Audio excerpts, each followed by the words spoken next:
Atraso de produção é um dos problemas mais comuns que a gente percebe e encontra dentro das fábricas, principalmente para aquelas empresas que atendem o cliente final e que executam a parte de serviço que vem a ser a montagem, a entrega da obra finalizada na casa do cliente. Eu separei 6 dicas aqui que são fundamentais e que, se bem aplicadas, elas tendem a resolver 99% das incidências de atraso. A primeira dica é: tenha muito claro qual é o gatilho que dispara esse prazo de entrega.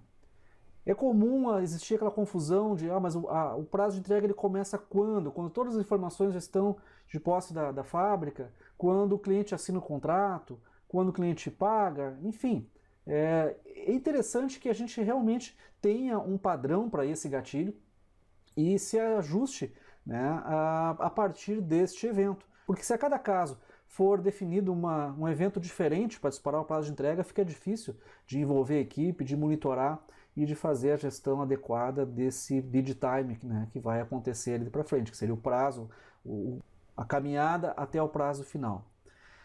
Uma vez definido muito claro qual é o gatilho, fracione esse prazo de entrega que foi acordado lá com o cliente, com a loja, enfim, em etapas.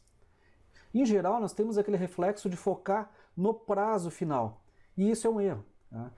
Quando a gente foca só no prazo final, só na entrega com o cliente, que é aquela data, que é a data limite, que é a última data que aparece no nosso cronograma, a tendência é que a gente só vá se preocupar e dar uma importância grande para um possível atraso conforme essa data for se aproximando. E quanto mais próximo dessa data, mais difícil é da gente criar alternativas para compensar alguma perda que aconteceu ao longo do processo.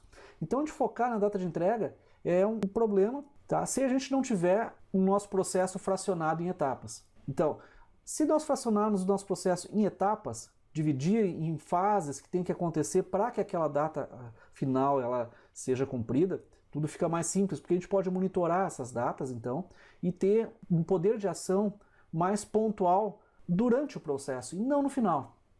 A terceira dica é justamente definir um tempo para cada etapa. Uma vez que nós separamos nossa linha em etapas, é interessante que a gente estipule um período de tempo para que essa etapa seja executada pelas pessoas que vão estar envolvidas com elas. Porque quando a gente não faz esse fracionamento, as datas vão empurrando para o final e os últimos do processo são os que acabam absorvendo as eficiências que aconteceram anteriormente. Então, no nosso exemplo, se nós temos 10 dias de produção, 5 dias de compras, quanto tempo nós temos para definir, então, qual é a lista de materiais que tem que comprar, se não precisa comprar? Vamos estipular ali, sei lá, mais 5 dias. Perfeito. Não quer dizer que nós vamos levar 5 dias para fazer essa lista, que nós vamos levar 5 dias para comprar. Mas isso quer dizer que nós temos uma data limite para entregar aquela tarefa. Pode acontecer antes? Pode.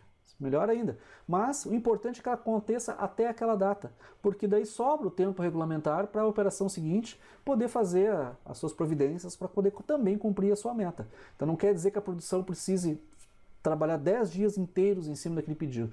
Não, mas eventualmente vai ter uma fila de pedidos, não vai começar a cortar um pedido exatamente no momento que ele for liberado, vai ter outras coisas na frente. Então é importante que a gente estipule para cada fase um período de tempo que seja adequado para a pessoa poder cumprir aquela etapa, já observando alguma outra situação não estruturada que possa acontecer. A quarta dica é, se nós temos muito claro já qual é todas as etapas que vão acontecer a partir do nosso gatilho.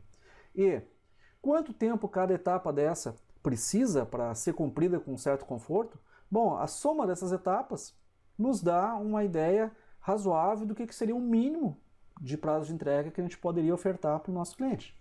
Então, se eu tenho 30 dias, se eu tenho 60, se eu tenho 10, não importa. O que eu tenho que fazer é cruzar esse prazo de entrega que eu estou combinando hoje com meus clientes com esse estudo que eu acabei de fazer das minhas etapas. Que pode ser que isso esteja descolado, pode ser que somando todos os prazos de cada etapa, essa soma seja maior do que o prazo de entrega que está sendo acordado com os clientes. Então é importante fazer esse ajuste e ainda colocar uma margem de segurança no prazo de entrega baseado nesse roadmap, nessas etapas, né, e nesses tempos que foram estipulados. Quinta dica, uma vez que entrou o pedido para produzir, seja por pedido, seja por lote, não importa, a gente pega a data de entrega dele, faz uma programação reversa, joga todos aqueles tempos que nós estipulamos para cada etapa e a gente vê a data limite para ele começar a ser executado. Né? Se a gente fizer o contrário, às vezes tem uma fila. E aí, se conforme as prioridades, isso pode ir para frente ou pode ir para trás da fila. Se a gente faz essa programação reversa e estipula essas datas, a gente sabe que aquilo ali é emitível. A gente pode até adiantar, mas a gente não pode atrasar aquelas datas, porque aquilo ali está vinculado à data final. Então, para cada pedido, para cada lote, pegamos a data de entrega, pegamos todas as nossas etapas e lançamos isso num calendário para que a gente possa ter aí um controle melhor se essas etapas estão acontecendo ou não.